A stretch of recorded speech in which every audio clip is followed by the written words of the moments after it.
नमस्कार दोस्तों, आपका आपके YouTube channel IGNOU notes for you में मैं हार्दिक स्वागत करता हूं। आज के इस वीडियो में हम प्रागैतिहासिक युग के अध्ययन के लिए जो स्रोत काम में लिए जाते हैं उनके बारे में पढ़ेंगे। मानव के कर्मिक विकास, सामाजिक आर्थिक जीवन को समझने के लिए विद्वानों ने भौतिक विज्ञान, जीव विज्ञान, समाज विज्ञान, चिकित्सा विज्ञान, भाषा विज्ञान, पुरातत्व विज्ञान, नर विज्ञान, आनुवंशिकी और ललित कला आदि की मदद ली है।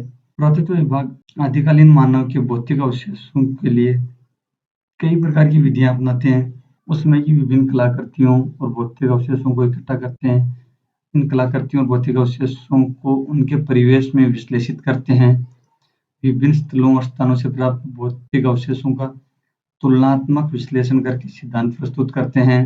पुरातत्व स्थल पर पाए जाने वाले पत्थर के औजार, हड्डी के टुकड़े, मनुष्य और पशु दोनों के ही लकड़ी के टुकड़े, रिहायशी ढांचे, काठ कोयला से मानव इतिहास के विभिन्न चरणों से लेकर आधुनिक काल के इतिहास को जानने में मदद मिलती है। आधुनिक काल में अतीत की मानव बस्तियों को पहचानने के लिए कई वैज्ञानिक तरीके हैं।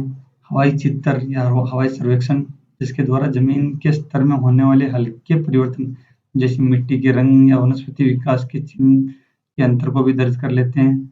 वन क्षेत्रों की अपेक्षा यह विधि खुले स्थानों पर ज्यादा कारगर होती है, क्योंकि वन क्षेत्रों में तो जमीन का रंग नहीं देख पाते पेड़ों की वजह से।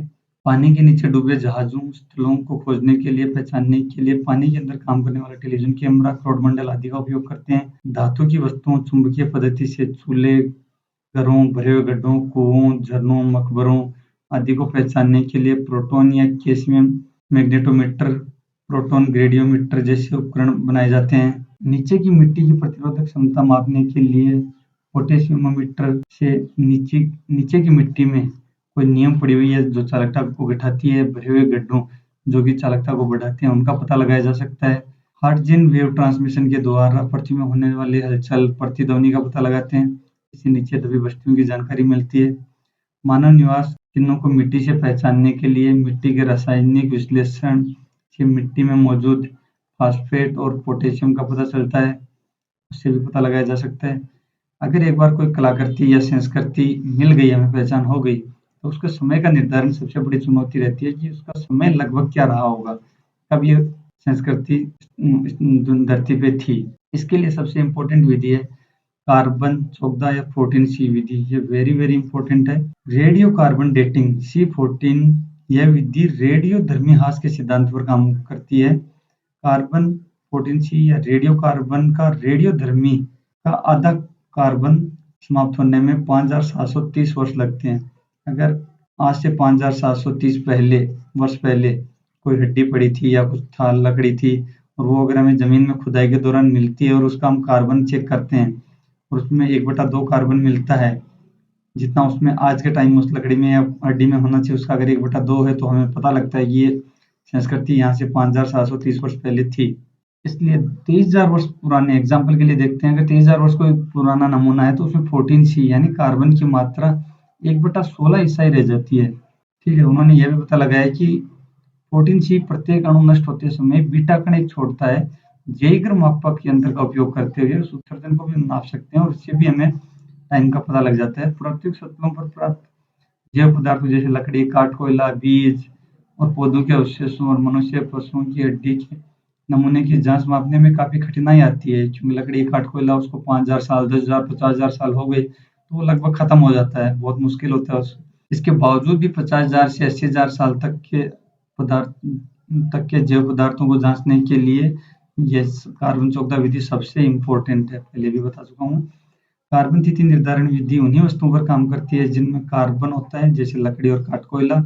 पोटेशियम ऑर्गन तिथि निर्धारण, पोटेशियम ऑर्गन तिथि निर्धारण में पोटेशियम, जिसका रासायनिक नाम K14 है, रेडियोधर्मी आइसोटोप पत्थरों और ज्वालामुखी राख में से खास दर से ऑर्गन गैस निकलती है। पोटेशियम का लगभग 50% 1.3 बिलियन वर्ष में ऑर्गन गैस में बदल जाता है। ऑर्गन गैस होता है, इसलिए जब पत्थर पिघलता है तो उससे बाहर हो जाता है जैसे लावा, परंतु जब पत्थर ठंडा होता है तो ऑर्गन उसके अंदर ही रह जाता है। पोटेशियम और ऑर्गन के अनुपात के आधार पर समय का अनुमान लगाना संभव है, क्योंकि पत्थर या राख ठंडे होकर ठोस हो जाते हैं। पोटेशियम का लंबा जीवन काल जैसे 1.3 बिलियन वर्ष हमने ऊपर देखा होने के कारण पोटेशियम आर्गन तिथि निर्धारण का उपयोग 1 लाख वर्ष से 5 मिलियन वर्ष पुराने नमूनों की जांच के लिए करते हैं। पौधों के अवशेषों का विश्लेषण करने के लिए जीवाश्म वनस्पति विज्ञान का उपयोग करते हैं। पशुओं के अवशेषों को जीवाश्म प्राणी विज्ञान से जांचते हैं। वस्तुओं के रासायनिक विश्लेषण से भी उनकी विशेषताएं मालूम होती है। मानव के बाह्य आकार रूप कैसे बदला, लाखों वर्षों में क्या से क्या हो गया, उसका सांस्कृतिक व्यवहार कैसा था, खान पान कैसा था, आदान प्रदान कैसा था, सांसारिक तौर तरीका क्या थे, इनका पता नरविज्ञान से लगाया जा सकता है। चिकित्सा विज्ञान का भी इसमें बहुत इंपॉर्टेंट रोल रहता है। मॉलिक्यूलर केमिस्ट्री और अनुवांशिक की मदद से होमिनिड्स यानी मानव प्रजाति के विभिन्न चरणों के जैविक विकास क्रम को समझने में मदद मिलती है। ऊतकों में मौजूद डीएनए डीऑक्सी रिबोन्यूक्लिक एसिड से अनुवांशिक की विशेषताओं जो एक पीढ़ी से दूसरी पीढ़ी में जाती है उनके बारे में पता चलता है। वैज्ञानिकों में दुनिया भर में पाई जाने वाली मानव प्रजातियों, ऊतकों, हड्डी, मज्जा से प्राप्त डीएनए का अध्ययन किया है। उन्होंने समय के साथ साथ ही डीएनए में हुए परिवर्तनों का भी अध्ययन किया है। इस प्रकार हमने देखा कि प्रमुख स्रोत क्या-क्या थे, मुख्य स्रोत क्या-क्या थे, ठीक है, वो हमने चेक कर लिए प्राकृतिक इतिहास के। Thanks for watching my video till and. अगर आपने अभी तक चैनल को सब्सक्राइब नहीं किया तो प्लीज़ सब्सक्राइब करें, वीडियो को लाइक करें और अपने इग्नू फ्रेंड्स के साथ ज़रूर शेयर करें, ताकि जितनी ज़्यादा आप लाइक करोगे वो इतनी ही इग्नू के ज़्यादा लोगों के पास यूट्यूब इस वीडियो को भेजेगा, तो उनकी भी मदद हो पाएगी। टेलीग्राम ग्रुप को ज्वाइन करना बिल्कुल भी ना भूलें, बार-बार बता रहा हूँ, क्योंकि इस टाइप के जितने भी मैं शॉर्ट्स में जो नोट्स बना रहा हूँ काफ़ी मेहनत करके, वो आपको टेलीग्राम ग्रुप में ही मिलेंगे।